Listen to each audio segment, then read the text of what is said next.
नमस्कार मित्रों। हमने अभी तक श्री कृष्ण सरल जी की 2 कविताओं पर बात कर ली है। अगली कविता एक छोटी सी कविता है जो कि देश से प्यार नामक कविता है। इस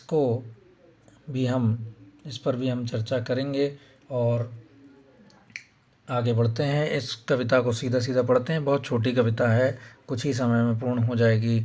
जिसे देश से प्यार नहीं है, जीने का अधिकार नहीं है। श्री कृष्ण सरल एक क्रांतिकारी कवि रहे हैं। उन्होंने भारत माँ की और शहीदों की जो कथा व्यथा है, कथा और ससम्मान, उनको जो सम्मान दिलाने का काम किया है और उनके गुण गाथाएँ गाई हैं और उनके लिए चारण की भूमिका निभाई है। चारण वह कवि होता है जो यश गाथा सुनाता है अपने राजा की। और श्री कृष्ण सरल की नज़र में, श्री कृष्ण सरल की दृष्टि में हमारे देश के शहीद, हमारे देश के बलिदानी, जिन्होंने आज़ादी के लिए अपने प्राण न्यौछावर करे हैं, वे सबसे बड़े राजा हैं और उन्हीं के चारण का काम हमारे श्री कृष्ण सरल करते हैं। जिसे देश से प्यार नहीं है, जीने का अधिकार नहीं है।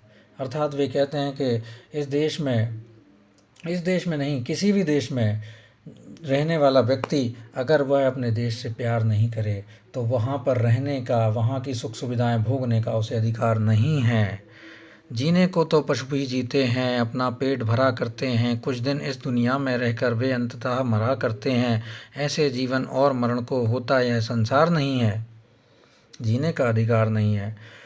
अर्थात सामान्य जीवन तो पशु भी जी लेते हैं और वे भी अपना पेट भरण पोषण कर लेते हैं। कुछ दिन इस दुनिया में रहकर वे अंततः मरा करते हैं। जैसे मनुष्य मर जाता है वैसे पशु भी मर जाते हैं, सामान्य रूप से जीने वाले।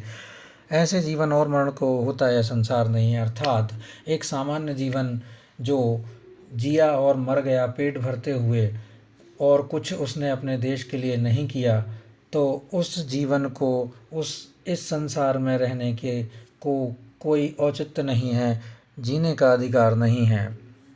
मानव वह है स्वयं जिए जो और दूसरों को जीने दे। जीवन रस को जो खुद पीता वह उसे दूसरों को पीने दे। साथ नहीं दे जो औरों का, क्या वह जीवन भार नहीं है, जीने का अधिकार नहीं है।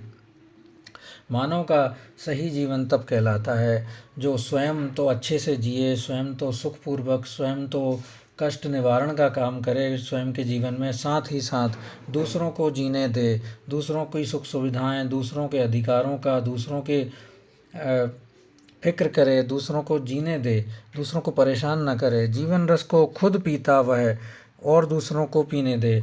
जीवन की जो सारी सुख सुविधाएं हैं, जो सारी आशाएं हैं, अभिलाषाएं हैं, पूर्ण होती हैं, करता है और दूसरों को भी करने देता है। उनके जीवन पर कोई अधिकार, कोई दूसरा आखेट नहीं करता, वो दूसरे व्यक्तियों को परेशान नहीं करता। ऐसा व्यक्ति ही मानव कहलाने योग्य है। साथ नहीं दे जो औरों का, क्या वह जीवन भार नहीं है। अर्थात जो दूसरों के जीवन में समस्याओं को कम करने का काम नहीं करे, वही तो मानव है। अगर ऐसा कोई जीवन नहीं जीता है जो लोगों को के सहायता का काम नहीं कर रहा है, जो लोगों को के जीवन को कठिन कर रहा है, ऐसा व्यक्ति का जीवन भार स्वरूप है। ऐसा श्री कृष्ण सरल कहते हैं। सांसें गिनने को आगे भी सांसों का उपयोग करो कुछ, काम आ सके जो समाज के, तुम ऐसा उद्योग करो कुछ, क्या उसको सरिता कह सकते जिसमें बहती धार नहीं है, जीने का अधिकार नहीं है। अर्थात सांसें गिनने को आगे भी सांसों का उपयोग करो कुछ, अर्थात अपने जीवन का सदुपयोग करो। जो केवल आप सांसें गिन रहे हैं वो अकेला उद्यम नहीं है आपके जीवन में, उसके अलावा भी बहुत सारी चीज़ें हैं, बहुत सारे कार्य हैं जो आपको देश के हित में, अपने जीवन के हित में और दूसरों के हित में करना चाहिए। काम आ सके जो समाज के, तुम ऐसा उद्योग करो कुछ। आपको आपके जो सामाजिक ढांचा है उसको सुधार करने का कार्य निरंतर करना चाहिए, यही आपका कर्तव्य है। क्या उसको सरिता कह सकते हैं जिसमें बहती धार नहीं है।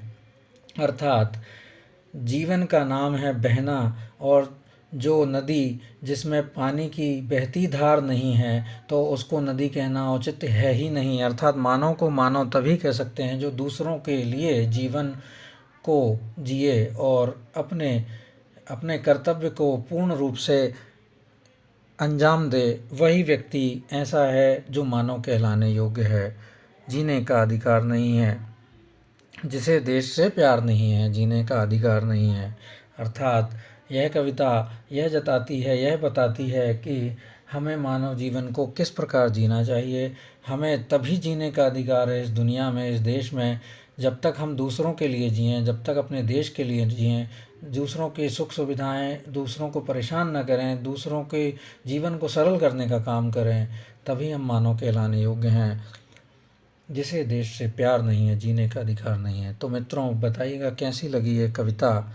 बहुत बहुत धन्यवाद आपका।